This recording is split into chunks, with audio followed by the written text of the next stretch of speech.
I'm Michaela Chester, and I am joined now by Wayne Staats, our NCAA lead bracket reporter who covers men's and women's March Madness brackets and has been doing it for nearly a decade, Wayne. I mean, there's no one better to answer this question that I have for you.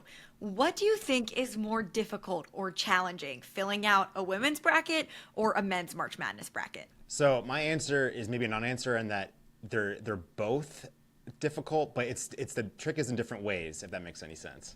So when you're filling out a men's bracket, obviously there's a lot more upsets, right? So you could definitely argue it's harder to pick games, but you could also argue that it makes it easier to stand out if you do pick upsets correctly. Yeah, that's Am I exactly right. Yeah, and that's why we okay? see brackets bust earlier in men's because it's hard to pick those FDUs, those Oral Roberts, those UMBC upsets because there's more upsets happen in the men's tournament. It's every year that's typically the case, which again makes it harder to stay perfect, but maybe easier to make up for lost ground if you get a game wrong.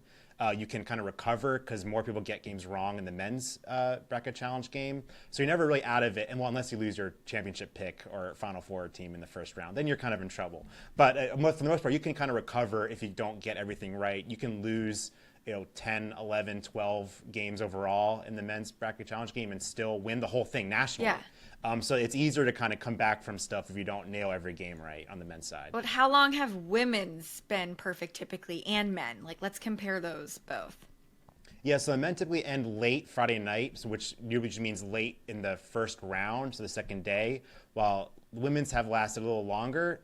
Sometimes it's late in the second round. Sometimes it goes Sweet 16. Now there's always variance. Greg Nigel always comes up every year, but he's there for a reason for the men's side when he went to the Sweet 16. But it really is, we're talking about days, if not rounds, more on the women's side, and not just perfect Right. brackets, which is why it's easier to stay perfect in women's, but it's difficult to be different when most people pick the same teams to win because there aren't as many upsets. So that leads me to this. So on the women's side, you're saying there's much fewer upsets, right? So it's Yeah. harder for you to stand out from your bracket game, but is it safe to say maybe it's easier to pick a perfect bracket on the women's side? Yeah, that's exactly right. Yeah, because I feel like, last year in particular in 2024, a lot of people picked South Carolina and Iowa, and that was what ended up happening. So in some ways, people were proven right that picking the most obvious answer is the way to go. Men's side, UConn, of course, repeated, so that was a weird situation where the Right. nation was right. We've seen times where the nation has been very wrong with what they think is going to happen. Sometimes it's harder to nail every game right on the men's side, but that's okay. So you might lose your first game, the 7-10 game or 8-9 game early Thursday on the men's side, but on winning your bracket group because you get a lot of the Final Four right or all Final Four right. On the women's side, if you miss a Final Four team, it's very hard to recover from that because a lot of people are picking those ones and twos, and if those teams make the Final Four and you picked a 4 or 5, you're kind of losing a lot of points there. So let's give some advice to fans here. How many double-digit upsets would you pick for men's in the first two rounds? Ooh, see, okay, this is fun. I like having fun and picking upsets, knowing that I can make up ground later Right. if I get the Final Four teams right. So I like picking those 11s and 12s every year. It's kind of hard not to get picking those 12 seeds every year. I mean, in 2024, that happened. We got a couple 12 seeds winning. So I think on the men's side, I like picking, and I'm not counting the 10 seeds because 10 over 7 does not count as an upset, but those 11s and ons, I like picking maybe 5 or 6, typically. Women's side, it's really hard. And again, if you're an alma mater, maybe you pick the upset, but maybe like couple 2 or 3, and even that's maybe pushing it. Yeah. Only one double-digit seed won last year on the women's side in the first round, or just in general because they were out after that.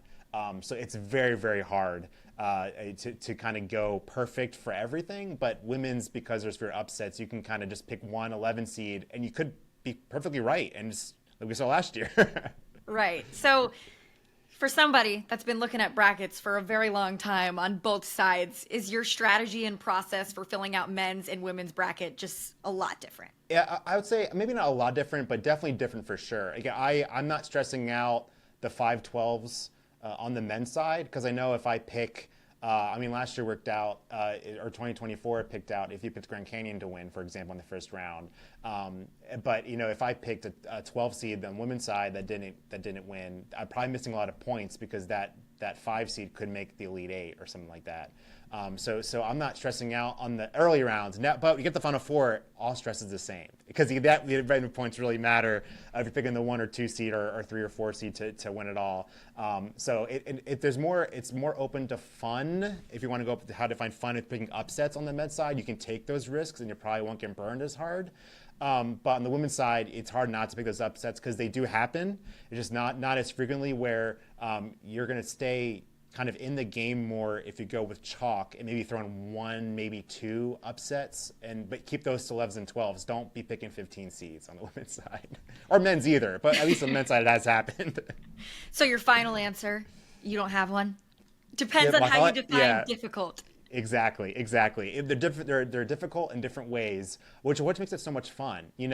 On the men's side, you can have a bad first few hours in that Thursday, but if you're the teams you end up losing the second round, you're not going to miss many points. On the women's side, you might be perfect longer, but you could be out, in terms of your bracket group because a lot of people are picking the same teams to advance very far. So if you were one of the few who did not pick South Carolina last year to make the Final Four, you're basically done because that's a lot of points you're not getting. While we know for a fact on the men's side, I don't think anyone or not people picked Loyola Chicago to make it in 2018.